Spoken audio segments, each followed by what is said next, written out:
Takut karena ini perang begitu.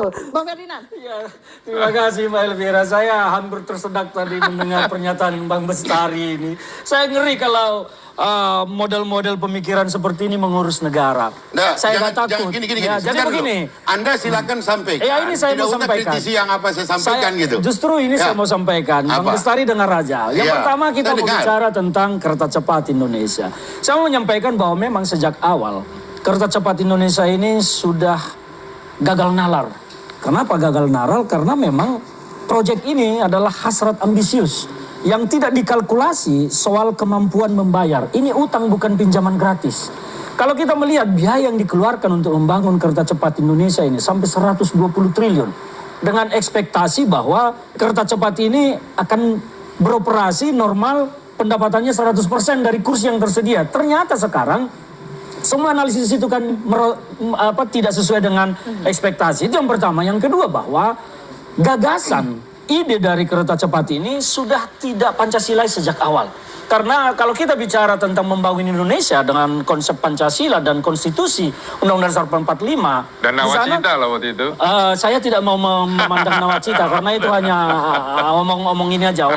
Saya mau melihat dari konstitusi Pancasila. Di sana jelas-jelas tertuang kata adil makmur. Dan ini tidak menggambarkan bahwa ini adalah pembangunan yang berkeadilan. Kenapa tidak berkeadilan? Karena kereta cepat ini segmennya tidak masyarakat umum keseluruhan. Ya, itu yang pertama. Karena ini segmen penggunanya terbatas. Kenapa terbatas? Tiketnya itu jauh lebih mahal daripada kereta yang ada. Contohnya kita ambil kereta Parahyangan.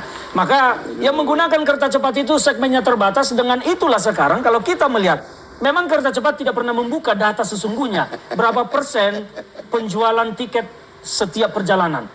Kereta cepat ini kan terdiri dari 8 gerbong, sekitar 600 kursi. Sekali perjalanan, dia dalam satu hari harus berjalan 62 kali. 31 ke Jakarta, 31 ke Bandung. Kalau dihitung sekarang, berapa persen sih yang terjual?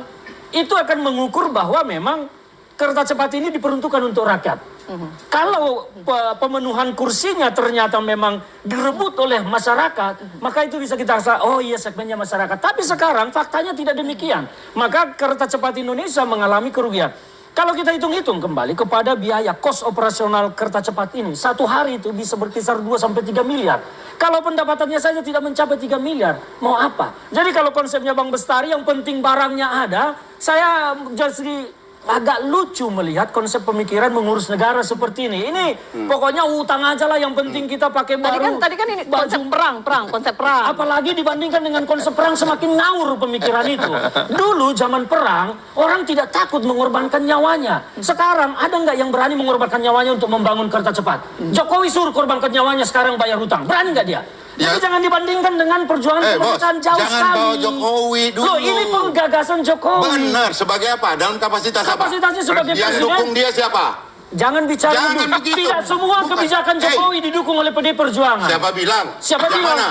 Di ujung terakhir kan, setelah kenikmatan itu sirna. Inilah pendapat-pendapat yang selalu tidak mau mengakui. Bapak nggak berani mewakili hari ini dari kader PDIP kan? Saya selesai. Bapak mewakili PDIP enggak? Saya selesaikan dulu, saya bicara. Kata-kata Bapak mewakili saya PDIP di sini hadir sebagai politisi PD Perjuangan. Ya, Anda mewakili PDIP. Makanya Anda dengar. Narasi Anda saya di sini mewakili PDIP. sebagai politisi PD Perjuangan. Mewakili? Oh ya. Ya udah, oke. Makanya kita dengar sama-sama. Anda diam dulu, dengarkan orang bicara, hargai orang bicara. Ya, maka saya katakan bahwa kalau pemikiran seperti yang disampaikan Bang Bestari ini mengurus negara, maka kiamatlah Indonesia. Ini yang harus kita hindari. Kalau dibandingkan dengan perjuangan kemerdekaan Indonesia, pahlawan kita itu dulu tidak pernah takut mati berperang. Sekarang ada nggak sih yang takut, yang berani mati membela kereta cepat Indonesia ini, membayar utang? Nggak ada. Ini adalah sebuah hasrat individu dari Jokowi yang tidak memperhitungkan resiko. Sementara sekarang resiko ini semua rakyat yang menanggung, bukan hanya Jokowi dan para pendukungnya. Kami, Anda semua ini yang tidak mendukung Jokowi juga akan menanggung resiko. Resikonya apa? Perekonomian Indonesia akan terganggu kalau kereta cepat Indonesia ini gagal bayar. Resikonya apa gagal bayar? Kepercayaan dunia internasional ke Indonesia akan menurun dari sisi investasi. Kalau itu terjadi, apa yang akan terjadi? Ya, PDI Perjuangan ternyata menafikan bahwa segmen-segmen masyarakat ini yang menggunakan yang namanya kereta cepat ini, karena beliau tadi mengatakan beliau ini mewakili PDI Perjuangan, Maka saya agak heran kok PDI Perjuangan ini. Sekarang saya tanya, Sebentar dulu dong. mbok tukang jamu itu Sebentar dulu pakai dong. kereta cepat Sebentar nggak? dulu. Sebentar Nah, dulu. Anda yang memotong pembicaraan Iya. saya. Ini segmen masih saya tadi. oke. Anda potong Lanjut, saya. habis ini saya ada. Nah, itu. Ya, biar saya sampaikan. Jadi kenapa Suara PDIP segmennya ini. saya bilang ini hanya terbatas karena tidak digunakan oleh masyarakat kalangan bawah semua. Kereta Parahyangan zaman Ya dulu sama masih Pak.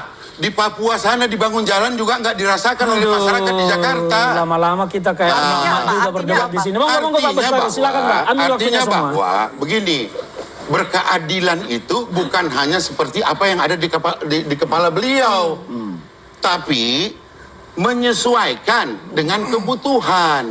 Pertanyaannya Kebutuhan. tadi, ini kebutuhan Oke. atau keinginan? Kebutuhan dan keinginan sejalan lah.